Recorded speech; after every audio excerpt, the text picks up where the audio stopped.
बिस्मिल्लाहिर्रहमानिर्रहीम। अस्सलाम वालेकुम। मैं हूं बुशरा सिद्दीकी। आप देख रहे हैं मेरा यूट्यूब और फेसबुक चैनल। सुबह की इब्तिदा इस दुआ के साथ कि अल्लाह ताला हम सबको, हमारे घर वालों को और हमारे इस प्यारे वतन पाकिस्तान को अपने हिफ्ज़ व ईमान में रखे, आमीन। शोर किया जाता है कि जी मनफी प्रोपेगेंडास, नैरेटिव बिल्डिंग, ये सारी सोशल मीडिया का काम है। लेकिन हमने देखा है कि जितना प्रोपेगेंडा, जितनी मनफी प्रोपेगेंडा, जितनी नैरेटिव बिल्डिंग इस दफ़ा इलेक्ट्रॉनिक मीडिया और प्रिंट मीडिया ने की है, इसकी तारीख 75 साल पाकिस्तानी तारीख में इसकी मिसाल कहीं भी नहीं मिलती। वो सारे तजुर्बाकार सहाफ़ी, दानिश्वर सहाफ़ी जो आजकल सहाफ़त कर रहे हैं, वो भी जानते हैं कि वो सहाफ़त नहीं है। हमारे बड़े बड़े दानिश्वर और सहाफ़ी जिनको देखते हुए, सुनते हुए हम बड़े हुए हैं, जिनके हम फ़ैन भी हुआ करते थे, इस दफ़ा जितना उन्होंने हमें डिसअपॉइंट किया, लोगों को जितना डिसअपॉइंट किया, शायद ही कभी किसी सहाफ़ी ने इतना किया हो। अब आप देखें कि जो प्रोपेगेंडा किया जाता है, जैसे अभी पिछले दिनों अंसार अब्बासी हो गए, सुहेल वड़ाइच हो गए और जियो, इन सब में आगे आगे रहा जियो टेलीविज़न। एक प्रोपेगेंडा किया गया कि जो पीटीआई है वो ख़त्म हो गई है, उसका टिकट लेने वाला कोई नहीं है। लोग मिन्नतें कर रहे हैं, पीटीआई के जो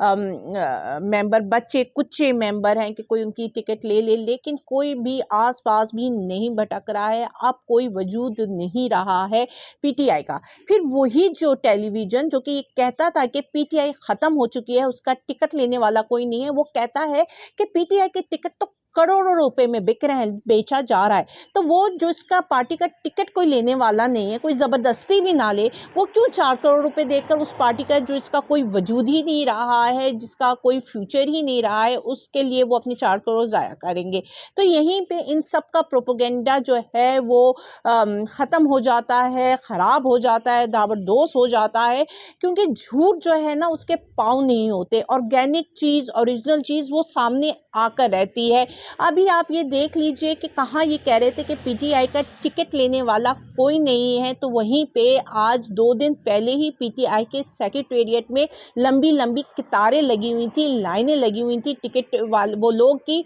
जो टिकट के ख्वाहिशमंद है। और आज यही लाइनें अडियाला जेल के बाहर लग जाएंगी। वो सारे लोग जो टिकट के ख्वाहिशमंद हैं, जो कि पीटीआई का टिकट हासिल करना चाहते हैं, जिन्हें लगता है कि सिर्फ पीटीआई ही पार्टी है, उसके लिए लंबी लंबी लाइनें लग जाएंगी। उनको ना कोई सरकारी प्रोटोकॉल में लाया जाएगा, ना उनको सरकारी गाड़ियां दी जाएंगी, ना उनको धमकी दी जा रही है, ना उनको ज़बरदस्ती खींच कर लाया जा रहा है कि तुम जाओ पीटीआई के सेक्रेटेरिएट के बाहर जाकर खड़े हो जाओ या अडियाला जेल के बाहर जाकर खड़े हो जाओ टिकट के लिए। ऐसा काम तो जी पीएमएलएन के साथ किया जा रहा होता है। आपने देखा था कि जब पीएमएलएन जगह जगह इंटरव्यू वाला, इन्होंने एक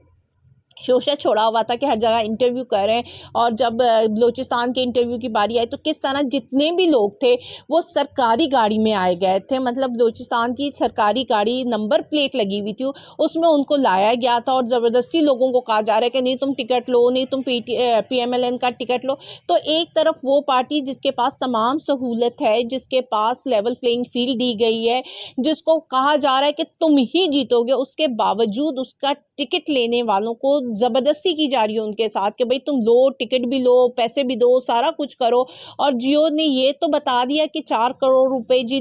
पीटीआई ले रही है टिकट देने के लिए, लेकिन ये नहीं बताया कि पीएमएलएन ने तो स्लैब्स बनाए हुए हैं अपने अपने कि अगर इतने से इतने करोड़ देना है तो हमारे इस वाले छोटे लीडर से मिल लो, इतने से इतने ज़्यादा करोड़ देने तो शहबाज शरीफ से जाकर मुलाकात कर लो। तो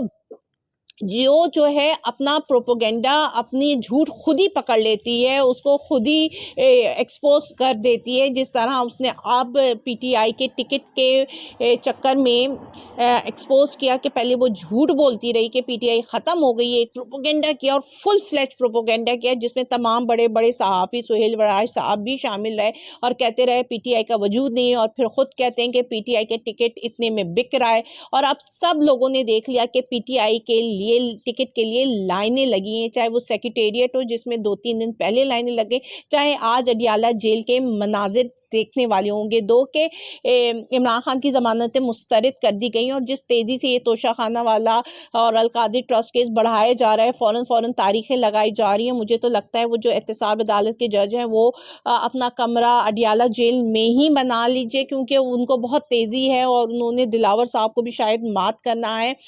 फ़ैसला देने में फर्द जुर्म आयद करने में, तो जितनी तेज़ी से उनका केस बढ़ाया जा रहा है उसकी मिसाल भी नहीं मिल रही है, क्योंकि कहाँ तो 1-1, 2-2, 3-3 महीने की तारीखें लग जाती हैं और कहाँ ये केस को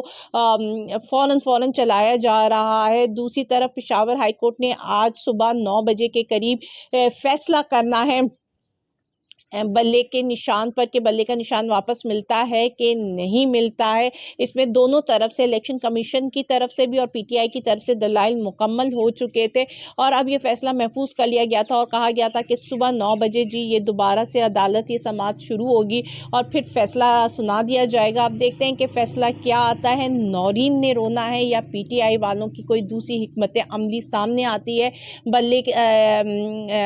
ना मिलने की सूरत में। और फिर जहां प्रोपेगेंडा की बातें हो रही हैं, नैरेटिव बिल्डिंग की बातें हो रही हैं, हम अपने मीडिया के किरदार पर बातें करें तो कल गरीदा जी का सर्वे देखने के लायक था और जिसे कहते हैं ना, रिजल्ट आने से पहले रिजल्ट आउट हो जाना, तो उनका सर्वे पहले ही आउट हो गया था, जिसमें वो बता रही, मतलब इवन के काउंसलर जो हैं पीएमएलएन के काउंसलर को बता रही कि आपने ये बोलना है और इस तरह बोलना है कि लगे ना कि ये प्लान्ड है। तो हम लोग भी सर्वे करने में जाते हैं और हम लोग पता नहीं कितने कितने घंटे चलते हैं और हमारा सारा, अगर आप लोग वॉच करें, अगर आप लोग उसकी मूवी बनाना चाहें जिस तरह मोबाइल से उनकी गर्विदा, तो आपको पता चलेगा हमारा सारा ऑर्गेनिक सर्वे होता है। हम एक एक बंदे के पास जाकर पूछते हैं, हम कुछ डिक्टेट नहीं करते, कुछ उसको बताते नहीं, सिर्फ हम उससे एक सवाल पूछते हैं जिसका वो जवाब देता है और हम ना, हमारे पास उस तरह की कोई लग्जरीज हो रही होती हैं, हम अपना लेकर पता नहीं एक एक दुकानदार से, एक एक रास्ते से चलने वाले से, वहाँ उस इलाके के जितने भी लोग हैं, रिहायशी हैं, जो भी, उन सब से हम बहुत तरीके से सवाल पूछते हैं और उनको, मतलब ये हम डिक्टेट नहीं करते अपनी टर्म्स। तो कभी आप हमारे सर्वे देखें, और जो कल गरीदा जी ने सर्वे किया, एक वो सर्वे था कि जी वो सबको पहले बता रही हैं कि आपने क्या क्या बोलना है, क्या क्या कहना है और किस तरह से कहना है। तो उस सर्वे की अब आप समझ लें कि उस सर्वे में तो जितने पीएमएल ने था, और फिर गरीदा जी दावा भी करती हैं कि बड़ा अच्छा सर्वे था जी, यास्मीन राशिद तो कहीं नजर नहीं आई पीटीआई की, और हर जगह नवाज शरीफ था, शेर ही शेर था,